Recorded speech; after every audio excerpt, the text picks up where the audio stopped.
নমস্কার বন্ধুরা, সুমিতা রান্নাঘরে সবাইকে স্বাগত। আবারও চলে এসেছি তোমাদের সাথে নতুন একটা ভিডিও শেয়ার করতে। আজ তোমাদের সাথে শেয়ার করব উড়িষ্যার স্পেশাল ছানা পোড়ার রেসিপি। এই ছানা পোড়াটা বাড়িতে একবার ট্রাই করে দেখো, খেতে অসাধারণ হয়। একবার না খেলে বুঝতেই পারবে না এই ছানা পোড়াটা কতটা টেস্টি আর কতটা সুস্বাদু হয়। দেখেই তো মনে হচ্ছে কতটা লোভনীয় হয়েছে, তাহলে ভাবো খেতে কতটা সুস্বাদু হয়েছে। আর এই ছানা পোড়াটা বানানোর জন্য আমি এখানে দুধ থেকে 2 লিটার দুধ নিয়েছি। দুধ থেকে আমি ছানাটা ভালোভাবে কাটিয়ে ছানার থেকে জলটা ছড়িয়ে নিয়েছি। এবারে ছানাটা একটু ম্যারিনেট করে নেবো, তার জন্য একটা পাত্রের মধ্যে নিয়ে নিয়েছি। এবারে ছানার মধ্যে আমি কিছু শুকনো উপকরণ দিয়ে মাখিয়ে নেব। তার জন্য আমি প্রথমে দিচ্ছি, আমি এখানে 2 লিটার দুধ থেকে ছানা কাটিয়েছি। আমার এখানে 150 থেকে 200 গ্রামের মতো ছানা আছে, তাই জন্য আমি দিয়ে দিচ্ছি 2 থেকে 3 চামচের মতো সুজি। আর দেবো স্বাদ মতো চিনি। তোমরা যে যেমন মিষ্টি খেতে পছন্দ করো ঠিক তেমনটাই মিষ্টি দেবে।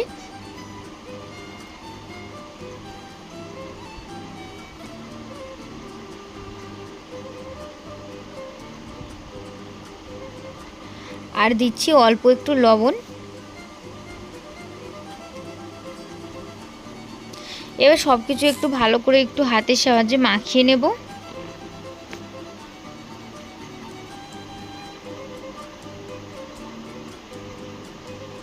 আর দিচ্ছি কুচিয়ে রাখা কাজু বাদাম আর কিশমিশ। এবার সব কিছু একটু বেশ ভালো করে একটু মাখিয়ে নেব।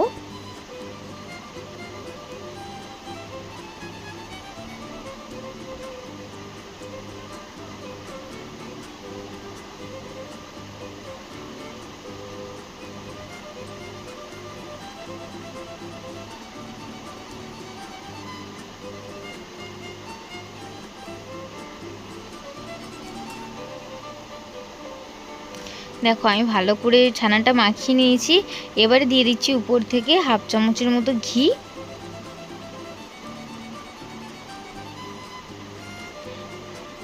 এবারে ঘি দিয়ে ছানাটা বেশ ভালো করে আবারও একটু মাখিয়ে নেব।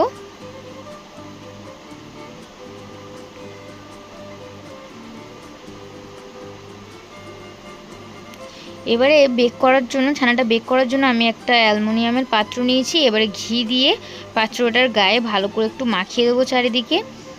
তার উপরে দিয়ে দিচ্ছি কেটে রাখা কলা পাতা। কলা পাতাটা একটু ভালো করে চারিদিকে আমি বসিয়ে দিচ্ছি সুন্দরভাবে। এবার কলা পাতাটার উপরে ওই মাখিয়ে রাখা ছানাটা দিয়ে খুব সুন্দরভাবে একটু হাত দিয়ে চেপে চেপে দিয়ে দেব গোল করে।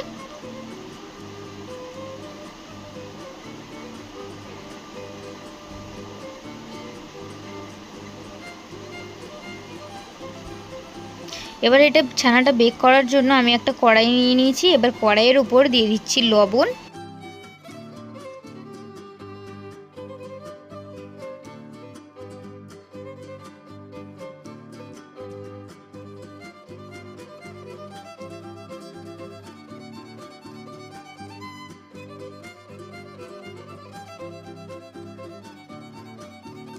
লবণটা দিয়ে লবণের উপর আমি একটা স্ট্যান্ড বসিয়ে দিলাম। এবার স্ট্যান্ডের উপরে আমি ওই বেক করার জন্য ছানার পাত্রটা দিয়ে দিচ্ছি।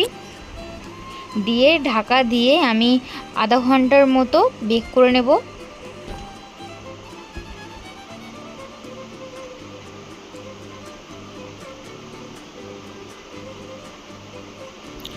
দেখো আমি ভালো করে বেক করে নিয়েছি। ছানাটা বেশ দু সাইডে ভালোভাবে পুড়ে গেছে। আর যতটাই একটু পোড়া পোড়া হবে খেতে দুর্দান্ত লাগে।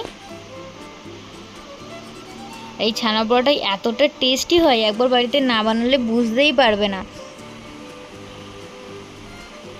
একবার বানিয়ে খেলে এই ছানা পোড়াটা বারবার খেতে মন চাইবে।